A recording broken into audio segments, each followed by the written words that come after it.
welcome to Flipped and Fabulous. Here are two nightstands I got from a thrift store. What we're going to try and do is create the faux look effect or the Pottery Barn effect to make these look absolutely fabulous. Some news. I'm Andy and I'm from Flipped and Fabulous.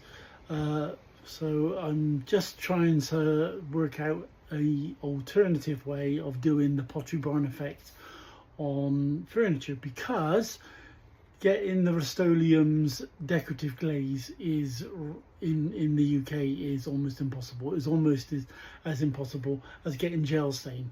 But I've got an alternative. So today I've been to Brewster's, the decorative decoration place where you can buy lots of decorative stuff, you know, like paints and stuff in the UK, and I bought this. So this is clear glaze.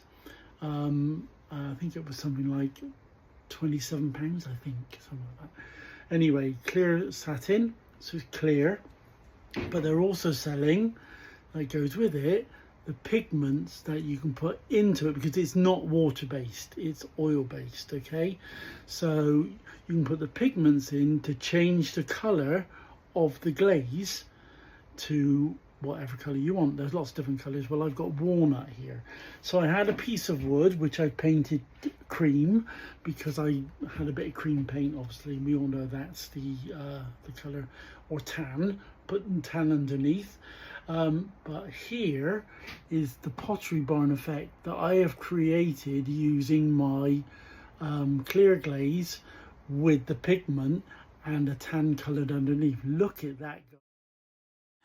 Okay, so let's see if we can replicate that onto these pieces of furniture. Remember, they're not wood, they are MDF microfiber boards.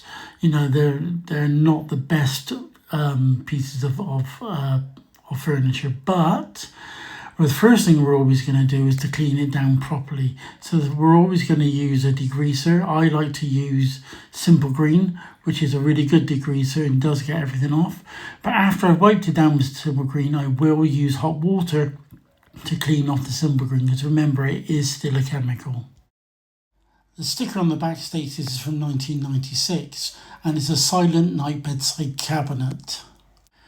As you can see, the first thing we're going to do now is to remove the hardware. So we've taken the drawers out and removed the hardware from the drawers, and we've got a little shelf at the top here which we need to take the knob from there. We're going to make sure that we buy some new hardware that is more suitable to this, maybe some brass type. We'll have to have a look on Amazon. So we're going to use 120 grit sandpaper just to give everything a scuff sand. What we're trying to do is to scuff up the surface so that the paint that we adhere to this will actually stick. Because obviously we've got a very, very shiny surface because it's laminate. So we're going to give it a good scuff sand, and then we'll see where we are with that.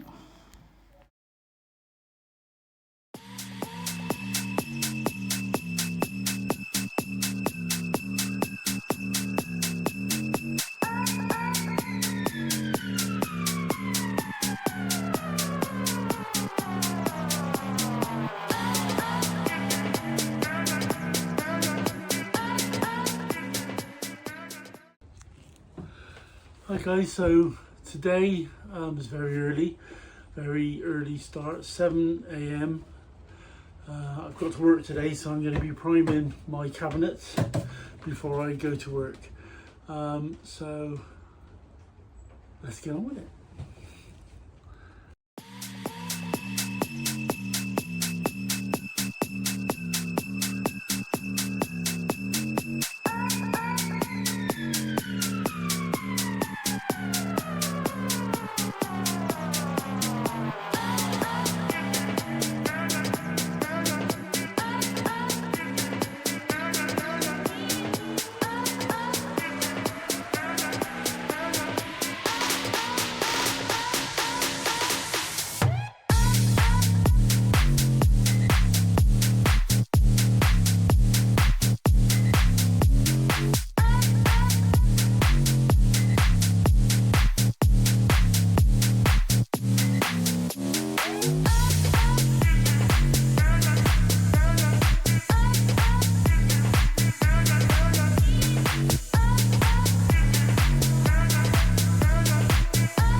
Now it's time to add the tan paint to our nightstands, ready for the application of the glaze.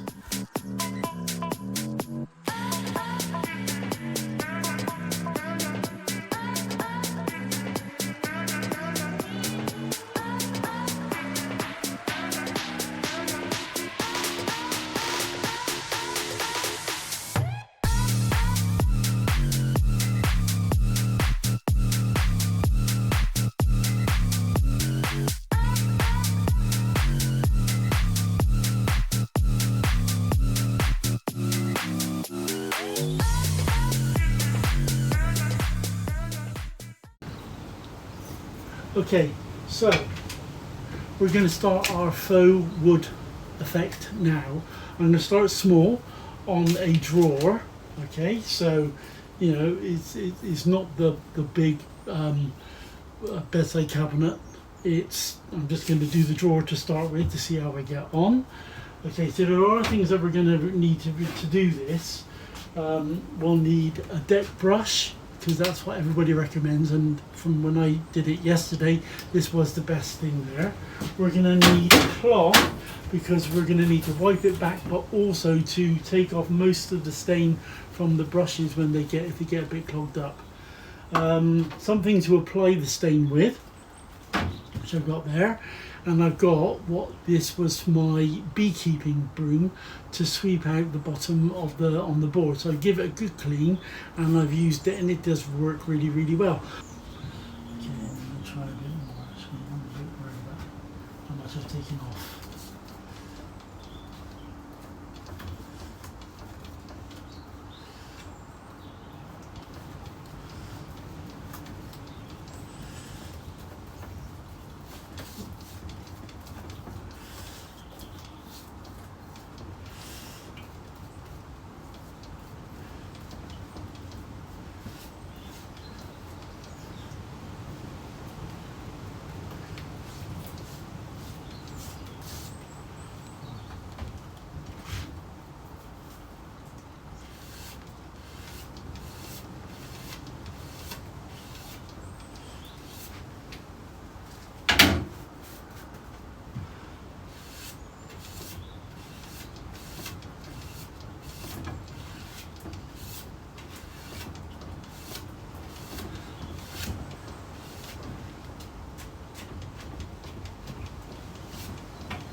Okay, so I'm going to use the other broom just to lightly go over it.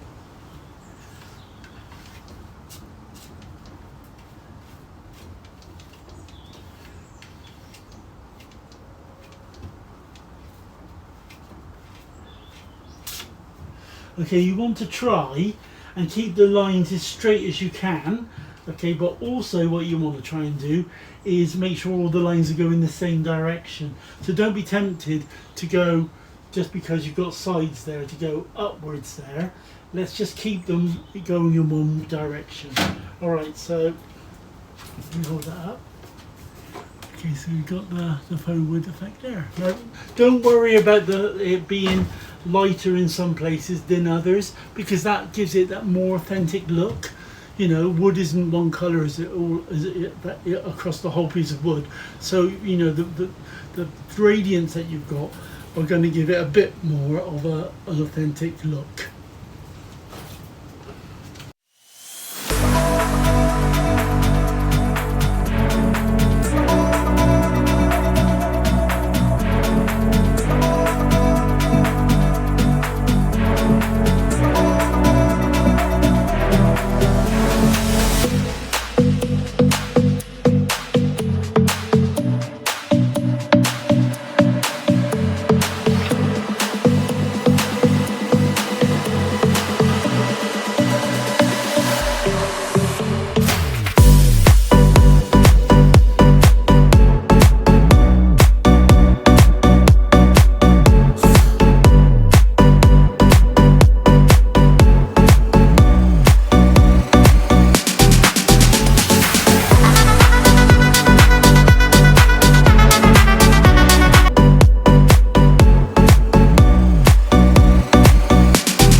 Bye.